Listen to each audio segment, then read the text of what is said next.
shield of the Bronx, Marcus Johnson stood at the edge of the rooftop, watching the Bronx neighborhood he called home come alive under the morning sun. At 25, he'd lived here his entire life, watched it change, watched it stay the same in all the ways that broke his heart. He adjusted his police uniform, the badge catching the early light. 5 years on the force, and some days he still couldn't believe he'd made it this far. 17 years had passed since that night. The night that changed everything. 8-year-old Marcus huddled under his covers, trying to block out the sounds of his parents arguing downstairs. His father, Deshaun Johnson, a mechanic with dreams of opening his own shop, had been pushing back against the protection fees demanded by local crews. Their voices carried through the thin walls of their apartment. "You think you can just say no to these people?" His mother's voice trembled with fear. "This isn't about pride, Deshaun. This is about surviving." "And what example am I setting for Marcus if I just hand over everything I work for?" His father countered. "I'm tired of our neighborhood being held hostage. Someone's got to take a stand." The argument ended with the slamming of the front door. Marcus peeked through his bedroom window to see his father storming down the street, likely heading to cool off at his friend Ray's place a few blocks over. He never made it. The screeching tires came first, then the popping sounds that Marcus would later recognize as gunfire. By the time Marcus and his mother ran outside, neighbors were already gathering around Deshaun's body. 3 bullets had caught him in a drive-by meant to send a message. The killers were never found. At the funeral, while his mother crumbled against relatives, Marcus made a silent vow. He didn't have words for it then, but he knew his path forward had changed forever. "Officer Johnson, you ready?" The voice of his partner, Rivera, pulled Marcus back to the present. "Captain wants us on that new beat today." Marcus nodded, following Rivera down from their lookout spot. The rooftop had become his ritual, starting each shift with a reminder of why he wore the badge. "You always got that look," Rivera said, sliding into the driver's seat of their patrol car. "Like you're carrying the whole damn Bronx on your shoulders."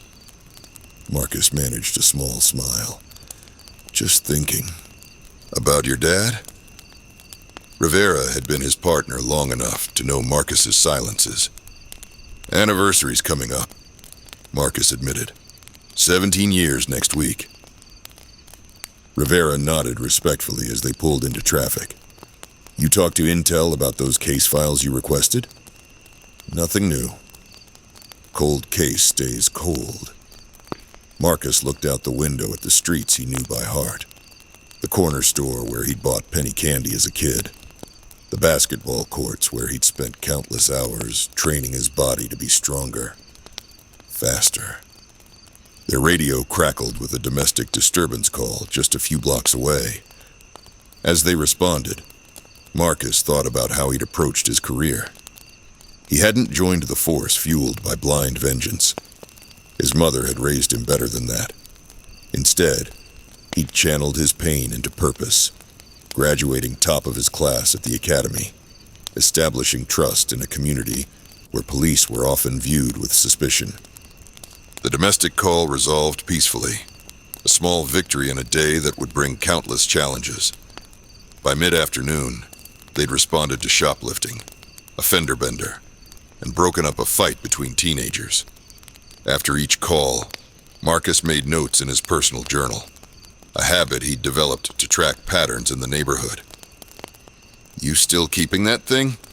Rivera asked, nodding toward the worn notebook Marcus tucked back into his pocket. "Community policing isn't just a buzzword," Marcus replied. "Can't fix what you don't understand." That evening, during their meal break, they stopped at Mama Rosa's, a Dominican restaurant that had become their regular spot. The owner, Rosa, greeted them with the same warm smile she'd given Marcus since he was a teenager, stopping in for her famous empanadas. "My favorite officers." She set down 2 plates of food they hadn't even ordered yet.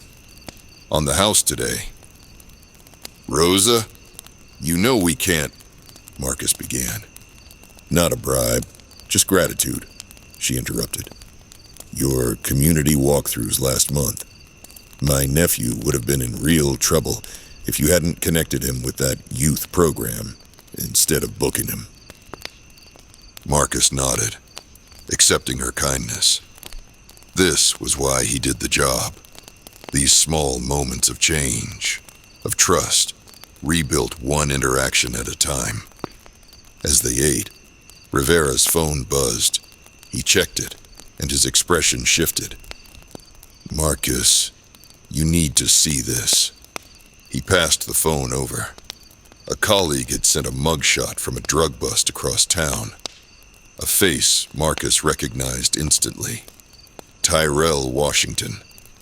One of the names that had circulated for years as potentially connected to his father's murder. "Where are they holding him?" Marcus asked, his voice steady, despite the sudden drumming of his heart. "Central booking, but we're done here." Marcos was already standing. Rivera grabbed his arm. "Marcus, don't do anything stupid. This isn't like you." "I just want to talk to him." "Yeah, and I'm the Pope." Rivera sighed. "Look, I get it. But you've built something here.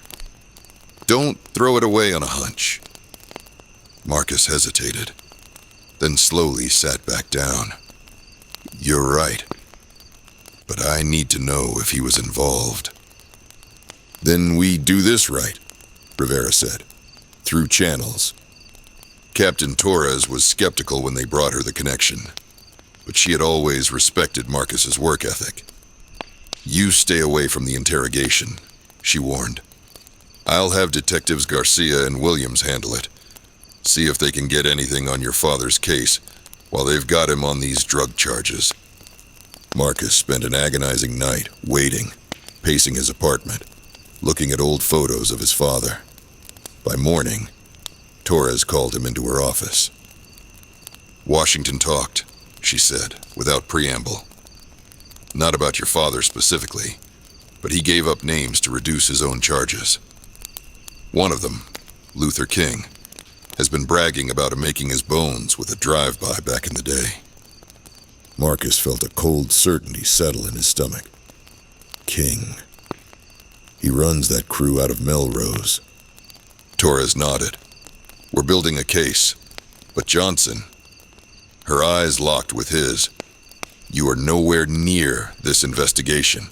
Clear?" "Clear," Marcus agreed, though his mind was already racing. Later that day, he visited his mother in her small Bronx apartment where she still lived. Fatima Johnson had aged gracefully, though grief had etched permanent lines around her eyes. She'd rebuilt her life after Deshawn's death, working 2 jobs to put Marcus through school, never remarrying. "You've got that look," she said, as they sat at her kitchen table. "The same one your father had when he was planning something foolish." Marcus smiled despite himself. They might have a lead on Dad's case. Her hand trembled slightly as she set down her teacup. After all this time... "It's not definite," he cautioned, "but it's something." She studied him carefully. "What are you planning to do?" "My job," he answered simply. She reached across the table and took his hand. "Your father was a proud man. Too proud sometimes, but he believed in doing things the right way." "I know, Ma." "Justice and vengeance aren't the same thing, Marcus. I became a cop to protect people, not for revenge," he said. The words practiced but sincere. That hasn't changed. Over the next 3 weeks, Marcus threw himself into legitimate police work, while the department built their case against Luther King and his organization. He stayed away from the investigation as ordered, channeling his restless energy into community outreach and regular patrols. Then came the raid.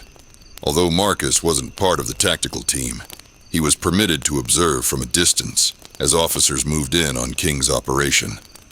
The bust netted substantial drug seizures, multiple weapons, and King himself. In the aftermath, Marcus sat in the observation room, watching through one-way glass as detectives interrogated King. The man was smaller than Marcus had imagined, with sleepy eyes and a scar running along his jawline. "We've got you on distribution, weapons charges, and conspiracy," Detective Garcia was saying. "But we're also looking at homicides, including Deshaun Johnson, 2008. King's expression didn't change. "Don't know what you're talking about?" "Witnesses say you were bragging about it. Your initiation hit." A flicker of something, pride maybe, crossed King's face before he controlled it. People say all kinds of things. Marcus felt his hands curl into fists as he watched. Part of him had fantasized about confronting his father's killer, demanding answers, perhaps even seeing fear in his eyes. But sitting there, watching this small man deny responsibility, Marcus realized something important. This wasn't the climactic moment he'd imagined all these years. This was just another day of police work, building cases, gathering evidence, following procedure. The real victory wasn't in a moment of personal vengeance, but in the years of work he'd put into becoming the officer his community needed. After the interrogation, Captain Torres found him still sitting in the observation room. "We'll get him for your father," she said. "Maybe not today, but the case is active again. We don't forget our own." Marcus nodded. "Thank you." "You did good staying back," she added. "Not many could have." 17 years ago, I made a choice," Marcus said quietly. "Not just to find who killed my father, but to be the kind of man he wanted me to be." 2 days later, Marcus was back on patrol with Rivera when they got a call about kids causing trouble at the community center. When they arrived, they found a basketball game in progress. No trouble in sight. False alarm, Rivera wondered. One of the coaches approached them. "Officer Johnson, glad you're here. We've been trying to get more officers involved with our youth leagues. These kids need to see police as part of the community, not outside it." Marcus looked at the court where teenagers were playing, their movements full of the energy and potential of youth. He thought about cycles, of violence, of healing, of change. "I played center in high school," he found himself saying. "Mind if I join for a few minutes?" As he stepped onto the court, removing his utility belt and rolling up his sleeves, the teenagers reacted with surprise and tentative interest. One boy, about 14, eyed him suspiciously. "You any good, officer?" the kid challenged. Marcus smiled, remembering asking the same question to his father on a similar court years ago. Only one way to find out. As he joined the game, Marcus felt something shift within him. Not an ending to his story, but a continuation. His father's case might finally see justice through proper channels, but Marcus's true tribute to him lived in these daily choices. To protect rather than avenge. To build rather than destroy. To transform the pain of loss into the promise of something better. For the Bronx that raised him. For the father he lost. For the officer he had become. Marcus Johnson played on, a shield rather than a sword for the community he called home.